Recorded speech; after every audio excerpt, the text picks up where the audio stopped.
Dear students, in earlier video we have learned to find two accounts and how to debit and credit in 5 transactions. In accountancy let us discuss the next. उसी को continue करते आगे. देखिए question है हमारा, इसमें आप ये सीखोगे कि कैसे डेबिट और क्रेडिट करते हैं. देखिए ट्रांजेक्शन है on 5/4/21 bought goods by cheque ₹15,000. अपने बिजनेस के लिए हम लोगों ने गुड्स परचेस किया और चेक से पेमेंट किया 15,000. Bought goods by cheque. तो इसमें दो एस्पेक्ट क्या होगा. पहले हम गुड्स परचेस कर रहे हैं, तो जो भी गुड्स परचेस करते हैं तो परचेजेज अकाउंट एक होगा और दूसरा चेक से पेमेंट किए हैं तो बैंक अकाउंट होगा. Right. Purchases account golden rule के हिसाब से नॉमिनल अकाउंट में आता है. मॉडर्न रूल के हिसाब से एक्सपेंसेस में आता है. बैंक अकाउंट गोल्डन रूल के हिसाब से पर्सनल अकाउंट में है, क्योंकि हमारा वो पैसा का रिसीवर है, हमारा सारा पैसा उसी के पास है, उसी के बिहाफ में हम पेमेंट करते हैं, वो हमारा पेमेंट करता है या रिसीव करता है. और गोल्डन रूल मॉडर्न रूल के हिसाब से बैंक अकाउंट हमारा asset. So what is happening here, purchase account nominal account और ये एक्सपेंस है. और नॉमिनल अकाउंट में आप पढ़े थे कि अगर एक्सपेंस हो तो डेबिट करें, इनकम हो तो क्रेडिट करें. तो purchase account is an expense. और ये भी समझिए कि मॉडर्न रूल के हिसाब से कि एक्सपेंस यहाँ इंक्रीज हो रहा, सो यहाँ ये डेबिट हो गया. Purchase account debit. दूसरा बैंक अकाउंट. बैंक अकाउंट आपका पहले बोले कि ये पर्सनल अकाउंट है. अगर पर्सनल अकाउंट के हिसाब से सोचे तो बैंक हम लोगों ने जो गुड्स परचेज किया वो उसका ये पेयर है, पे कर रहा ऑन बिहाफ ऑफ अस, तो वो गिवर है, क्रेडिट हो जाएगा गिवर. लेकिन अगर मॉडर्न रूल एसेट के हिसाब से सोचे बैंक अकाउंट के बारे में, तो बैंक हमारा एसेट है, हमारे बैंक से रुपया घट गया, डिक्रीज हो गया, माइनस हो गया, घटा, इसलिए क्रेडिट होगा. हम लोग पढ़े थे कि एसेट बढ़ेगा तो डेबिट, घटेगा तो क्रेडिट. तो बॉट गुड्स बाय चेक में एक परचेज अकाउंट और एक bank account. Purchase account debit to bank account. Next question 7th question. On 6/4/21 6 अप्रैल को rent paid in cash ₹5,000. Suppose कीजिए जो जहाँ पे हम लोग अपना बिजनेस स्टार्ट किए हैं, भारत जो बिजनेस स्टार्ट किया था पिछला क्वेश्चन में, तो वो एक जगह रेंट में लेकर के वहाँ पे अपना बिजनेस कर रहा है. तो वहाँ से एग्रीमेंट हुआ है कि रेंट आपको महीने का 5,000 लगेगा और एडवांस देना पड़ेगा. तो ये रेंट हम लोगों ने उनको 5,000 पे कर दिया.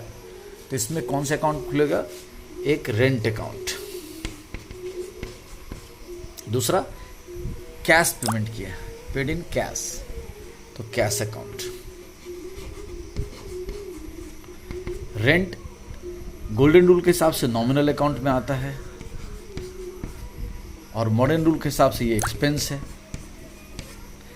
कैश अकाउंट गोल्डन रूल के हिसाब से रियल अकाउंट में आता है और मॉडर्न रूल के हिसाब से ये एसेट है. ओके. तो रियल रेंट जो नॉमिनल अकाउंट है, नॉमिनल अकाउंट का रूल है कि एक्सपेंसेस आर डेबिटेड, तो ठीक है ये एक्सपेंस है. और मॉडर्न रूल एक्सपेंसेस कहता है कि एक्सपेंसेस इंक्रीज होने से डेबिट होगा. तो सही बात है, यहाँ एक्सपेंसेस बढ़ा था इसीलिए एक्सपेंस को डेबिट कर दिया, रेंट अकाउंट डेबिट हो गया. कैश अकाउंट जो कि रियल अकाउंट है, एसेट है, और कैश घट रहा है, डिक्रीज हो रहा है, कैश गोज आउट हुआ, गोज आउट, घट रहा है, इसीलिए इसको क्रेडिट कर देंगे. तो rent paid in cash ₹5,000 generally बना rent account debit to cash account. Next on 6/4/21 paid carriage inward ₹400. ये पेड कैरेज इनवर्ड 400 मतलब हो गया कि हम लोग जो गुड्स वो परचेज किए होंगे ना, वो ठेला भरा या जिस किसी से माल हमारे यहाँ पहुँचा होगा, तो उसका लोडिंग कैरेज हम लोग को, फ्रेट चार्जेस हम लोग को पे करना पड़ा. तो इसके लिए एक अकाउंट खुलेगा, carriage inward account.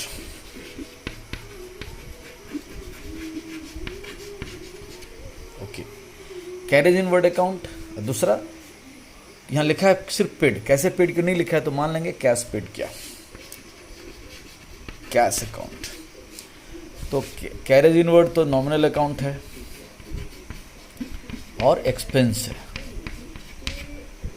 Cash account real account में आता है और एसेट है।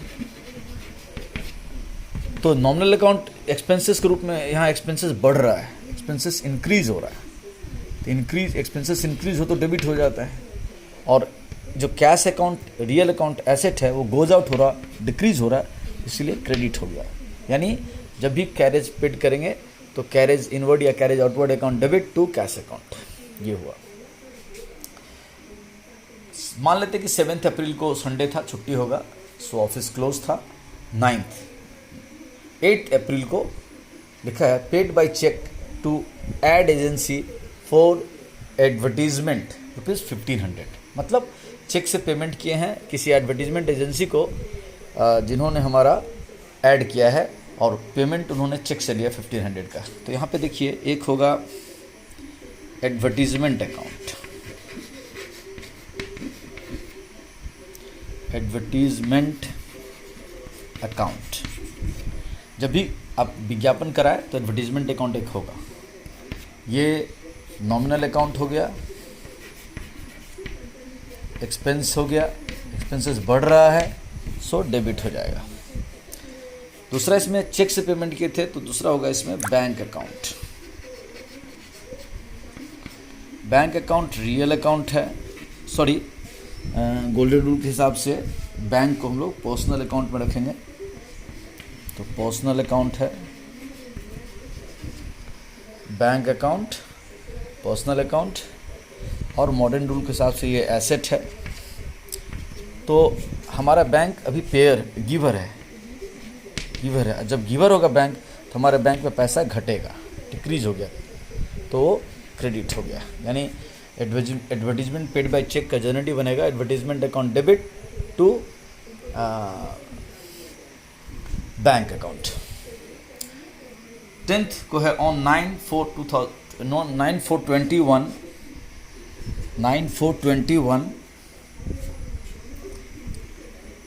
9/4/21 bought files, registers, carry bags, pins, pen etcetera. मतलब ऑफिस में जो फाइल, रजिस्टर, कैरी बैग्स, मैंने कस्टमर्स को अगर सामान उसमें पैक करके देंगे, पिन, स्टेपलर, पेन, ये सब खरीदने में खर्चा हुआ पैसा 1000 रुपया, कहाँ से खर्चा हो नहीं लिखा तो कैश से मान लेंगे। तो फाइल हो, रजिस्टर हो, कैरी बैग्स हो, पिन्स हो, पेन हो, एक्सेट्रा, इन सब खर्चा को स्टेशनरी कहते हैं। एक अकाउंट इसमें हो जाएगा स्टेशनरी अकाउंट, स्टेशनरी अकाउंट। ये नॉमिनल अकाउंट में आता है गोल्डन रूल के हिसाब से, और ये एक्सपेंस है, और एक्सपेंस यहाँ बढ़ रहा है, इंक्रीज हो रहा है, इसलिए स्टेशनरी अकाउंट डेबिट। दूसरा पेमेंट कहाँ से करेंगे वो दिया नहीं है, सिर्फ लिखा है बॉट, खरीदा, तो मान लेंगे कैश से पेमेंट किया। कैश अकाउंट रियल अकाउंट है, एसेट है, यहाँ कैश गोज आउट हुआ, कैश गोज आउट हुआ, और कैश अगर गोज आउट होगा, cash account real account asset goes out, तो कैश माइनस हो गया, कैश माइनस हो गया इसलिए क्रेडिट हो गया। तो जब भी लिखा रहेगा कि file, register, carry bags, pin, staplers, ribbons, pen etcetera, ये सब चीज़ खरीदे, ब्रूम, झाड़ू, पोछा, ये सब का जो मटेरियल अगर दुकान के लिए परचेस करेंगे तो सब के लिए स्टेशनरी अकाउंट डेबिट। कैश से पेड करें तो कैश अकाउंट, नहीं तो bank account, stationery account debit to cash account. तो ये 5 ट्रांजेक्शन्स का फिर हम लोगों ने समझा। पहला ट्रांजेक्शन था बॉट गुड्स बाय चेक ₹15,000, इसका जनरेटिव बना purchases account debit to bank account. दूसरा था 6/4/21 रेंट पेड इन कैश, इसका जनरेटिव बनेगा rent account debit to cash account. On 6/4/21 था पेड कैरेज इनवर्ड ₹400, इसका जनरेटिव बनेगा carriage inward account debit to cash account. On 8/4/21 था paid by cheque to ad agency for advertisement ₹1500, advertisement account debit to bank account. फिर 9th अप्रैल को था bought files, registers, carry bags, pens etcetera, तो इसका generative बना stationery account debit to cash account. तो ये 5 हमने डिस्कस किया आपसे, इस 5 को ठीक से समझिए, बार बार समझिए, बार बार देखिए, और जो ऑडियो मैं जो बोल रहा हूँ उस बात को ध्यान से समझिए। और ये जो एक्सप्लेनेशन है, ये एक्सप्लेनेशन आप भी ठीक से करो, है ना, क्योंकि ये एक्सप्लेनेशन आपके बेस को स्ट्रॉन्ग करेगा। आपका किसी ट्रांजेक्शन में कौन अकाउंट हुए, कौन डेबिट हुए, कौन क्रेडिट हुए, इस बात का आपका नॉलेज बढ़ाता है। उसमें हम जितना एक्सपर्ट होंगे उतना हमारे लिए बेटर होगा। Thank you.